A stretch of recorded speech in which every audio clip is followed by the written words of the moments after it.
નમસ્કાર મિત્રો, આપ સૌનું સ્વાગત છે. સામાજિક વિજ્ઞાન એક બહુ સરળ અને સહજ વિષય છે. આપણે એને હવેથી નવી રીતે ભણવાના છીએ અને આ વિષયને માણવાના છીએ. ખરેખર આ વિષય માણવા જેવો છે. આજે આપણે એક નવું પ્રકરણ શરૂ કરવા જનાર છે અને આ પ્રકરણ મારી ગેરંટી છે કે 3 વખત આ વિડીયો તમે ધ્યાનથી જોશો, એને સાંભળશો, એના પ્રશ્નોના ઉત્તર આપશો એટલે આ પ્રકરણમાં ભણાવેલો જે પણ ટોપિક છે એ તમને પૂરેપૂરો યાદ રહી જશે અને પરીક્ષા સુધી તમે એ ક્યારેય ભૂલી નહીં શકો. Thank you very much. ભારતીય અર્થતંત્રમાં કેટલીક ગંભીર અને જટિલ આર્થિક અને સામાજિક સમસ્યાઓ જેવી કે વસ્તી વધારો, ભાવ વધારો, કાળું નાણું, ગરીબી, બેકારી, ભૂખમરો, ભ્રષ્ટાચાર, આતંકવાદ વગેરેનો સમાવેશ થાય છે. જેમાંની મુખ્ય આર્થિક સમસ્યાઓ ગરીબી, બેરોજગારી, ભાવ વધારો અને વસ્તી વધારો છે. અહીં આપણે આ પ્રકરણમાં ગરીબી અને બેરોજગારી વિશે વિગતે અભ્યાસ કરવાના છીએ.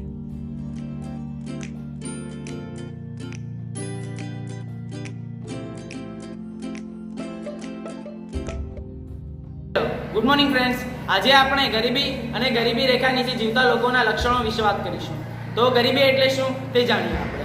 ગરીબી એટલે સમાજનો મોટો વર્ગ તેના જીવનની મૂળભૂત અને પાયાની જરૂરિયાતો જેવી કે અન્ન, રહેઠાણ, વસ્ત્ર, શિક્ષણ અને આરોગ્યની સેવાઓ ન્યૂનતમ માત્રામાં પણ ભોગવવાથી વંચિત રહી જતું હોય ત્યારે તેવી સમાજની સ્થિતિને વ્યાપક અથવા દારૂણ ગરીબી કહેવાય છે.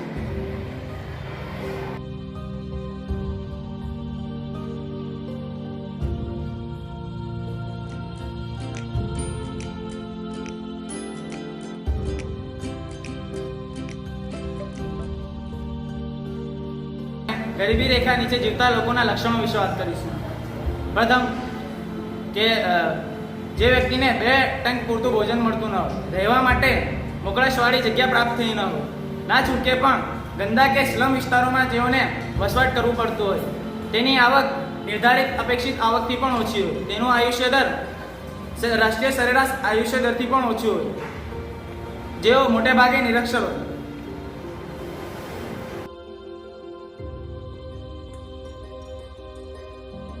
તો મિત્રો, આ હતા ગરીબી રેખા નીચે જીવતા લોકોના લક્ષણો.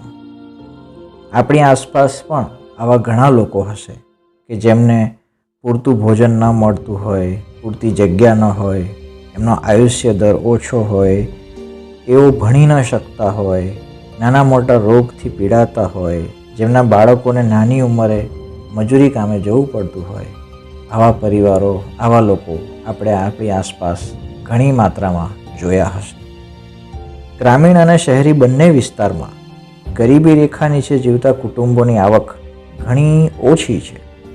તેવા કુટુંબોને અંત્યોદય કુટુંબો અથવા તો ગરીબી રેખા નીચે જીવતા કુટુંબ, જેને આપણે અંગ્રેજીમાં BPL બિલો પોવર્ટી લાઇન કહીએ છીએ.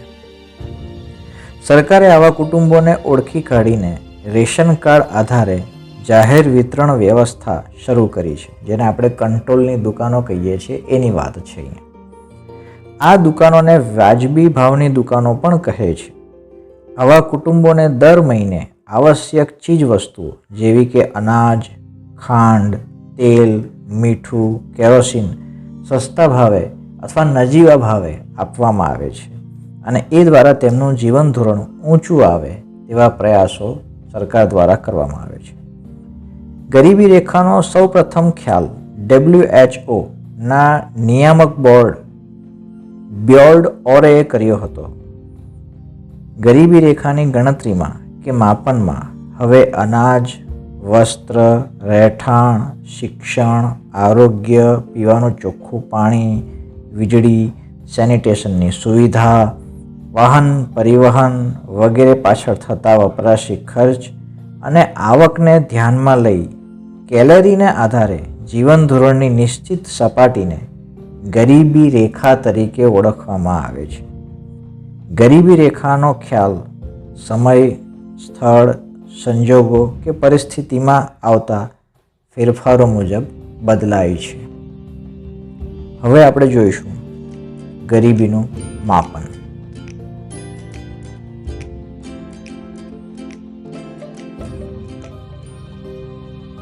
ભારતમાં ગરીબી રેખા નીચે જીવતી વ્યક્તિઓની સંખ્યા જાણવા માટે મુખ્ય 2 રીતો છે.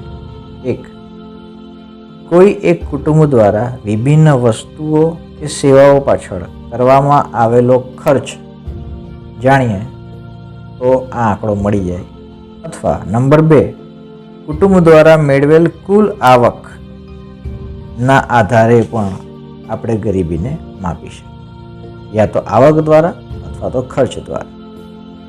ગરીબીના અહીં 2 પ્રકાર છે. એક નિરપેક્ષ ગરીબી અને બીજું છે સાપેક્ષ ગરીબી. નિરપેક્ષ ગરીબી એટલે સમાજના લોકો અનાજ, કઠોળ, દૂધ, શાકભાજી, કપડાં જેવી પ્રાથમિક જરૂરિયાતો લઘુત્તમ બજાર ભાવે પણ પ્રાપ્ત કરી શકવા માટે સમર્થ ન હોય તો તેઓ નિરપેક્ષ રીતે ગરીબ છે એમ કહેવાય. જ્યારે સાપેક્ષ ગરીબી એટલે સમાજના જુદી જુદી આવક ધરાવતા વર્ગોમાંથી જો કોઈ જૂથ અન્ય કરતાં ઓછી આવક મેળવતો હોય તો તે સાપેક્ષ રીતે ગરીબ છે એમ કહેવાય. સાપેક્ષ એટલે સરખામણીમાં, કે ભાઈ એની સરખામણીમાં બી ગરીબ છે એવું આપણે કહી શકીએ. આ ખ્યાલ વિકસિત દેશોમાં વધારે પ્રચલિત છે. માની લઈએ કે એક એ છે, ધારો કે એ એની 10,000 આવક છે, બી જેની 20,000 આવક છે અને સી જેની 30,000 આવક છે. આ ત્રણેય વ્યક્તિઓની જુદી જુદી આવક છે. બી વ્યક્તિની સાપેક્ષે એ વ્યક્તિની આવક ઓછી હોવાથી એ વ્યક્તિ ગરીબ ગણાય. તેવી જ રીતે સી વ્યક્તિની સાપેક્ષે એ અને બી વ્યક્તિની આવક ઓછી હોવાથી તે ગરીબ ગણાશે.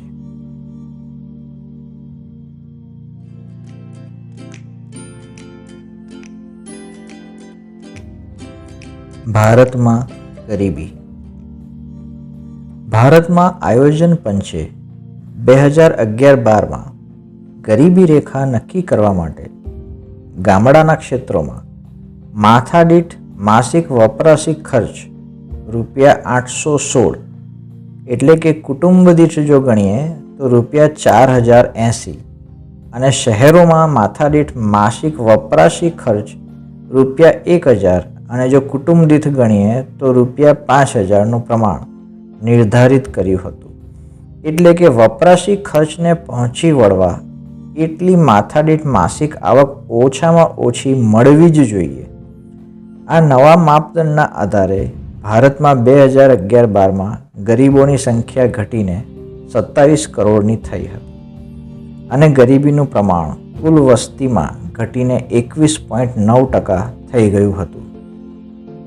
ભારતમાં 2009-10માં ગરીબીનું પ્રમાણ કુલ વસ્તીના 29.8% હતું. આમ અંદાજે 35.47 કરોડ લોકો ગરીબીમાં જીવન જીવી રહ્યા હતા. વિશ્વ બેંકે આંતરરાષ્ટ્રીય ધોરણે સરખામણી થઈ શકે તેથી 2012માં 2008ના ભાવોએ માથાદીઠ દૈનિક આવક $, પ્રમાણે જો ગણીએ તો $1.90 નિર્ધારિત કરી હતી, જે ગરીબી રેખાનું માપદંડ ધોરણ છે. વિશ્વ બેંકના એક અહેવાલ મુજબ 2010માં ભારતની કુલ વસ્તી અંદાજે 121 કરોડમાંથી 32.7% લોકો ગરીબી રેખા નીચે જીવતા હતા, જેની સંખ્યા અંદાજે 45.6 કરોડ થાય. UNDP 2015ના રિપોર્ટ મુજબ ભારતમાં 2011-12માં ગરીબીનું પ્રમાણ કુલ વસ્તીના 21.92% હતું. ભારતમાં કુલ ગરીબો 26.93 કરોડમાંથી ગામડામાં 21.65 કરોડ અને 25.7% જ્યારે શહેરી ક્ષેત્રે માત્ર 5.28 કરોડ એટલે કે 13.7% લોકો ગરીબી રેખા નીચે જીવતા હતા. ભારતમાં સૌથી વધુ ગરીબીનું પ્રમાણ ધરાવતું રાજ્ય જો કોઈ હોય તો તે છે છત્તીસગઢ, જ્યાં 36.93% ગરીબી છે. જ્યારે સૌથી ઓછી ગરીબી ધરાવતું રાજ્ય એ ગોવા છે, જ્યાં 5.09% ગરીબી છે. ગુજરાતમાં ગરીબીનું પ્રમાણ 16.63% જોવા મળ્યું છે. ભારતમાં સરેરાશ 30%થી વધુ ગરીબીનું પ્રમાણ ધરાવતા રાજ્યોમાં છત્તીસગઢ, આસામ, ઉત્તર પ્રદેશ, મણિપુર, બિહાર, અરુણાચલ પ્રદેશ, ઝારખંડ અને ઓડિશા વગેરે છે. ભારત વિપુલ પ્રમાણમાં કુદરતી સંસાધનો અને અપાર કુદરતી બક્ષિસથી સમૃદ્ધ છે, પરંતુ આ વિપુલ સંસાધનોનો સુયોગ્ય લાભ ઉઠાવવાની ક્ષમતાનો અભાવ, શિક્ષણ, તાલીમ અને કૌશલ્યના અભાવે, વર્ષોના ખામીયુક્ત આયોજનના લીધે આ કુદરતી સંપત્તિનો લોકોના કલ્યાણ અને સુખાકારી માટે જેટલો ઉપયોગ થવો જોઈએ તેટલો ન થઈ શકવાને કારણે લોકોમાં ગરીબીનું પ્રમાણ ઘટ્યું નથી. તેથી કહેવાય છે કે ધનિક ભારતમાં ગરીબો વસે છે. ગરીબો બે અલગ અલગ જગ્યાએ વસે છે, ગામડામાં અને શહેરમાં. ગ્રામીણ ક્ષેત્રના ગરીબો એ અલગ પ્રકારના છે, જ્યારે શહેરી ક્ષેત્રના ગરીબો પણ અલગ પ્રકારના છે.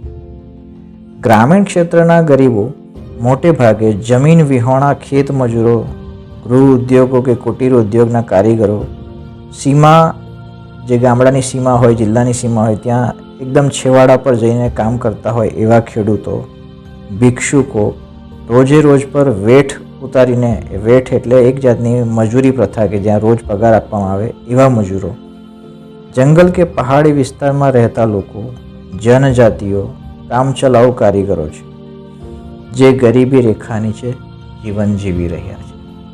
જ્યારે શહેરમાં આ જ ગરીબોની સંખ્યા, એનું પ્રમાણ અને એના પ્રકારો પણ જુદા છે.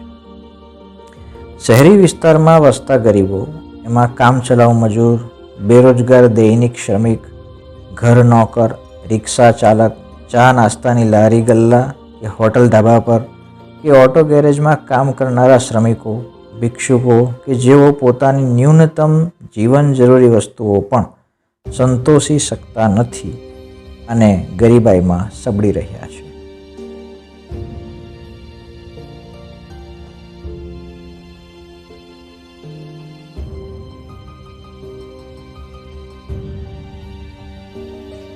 ઓકે મિત્રો, અહીં આપણે આ એક ટોપિકને પૂર્ણ કરીએ છીએ. આ એક વિભાગ અહીં પૂર્ણ થાય છે.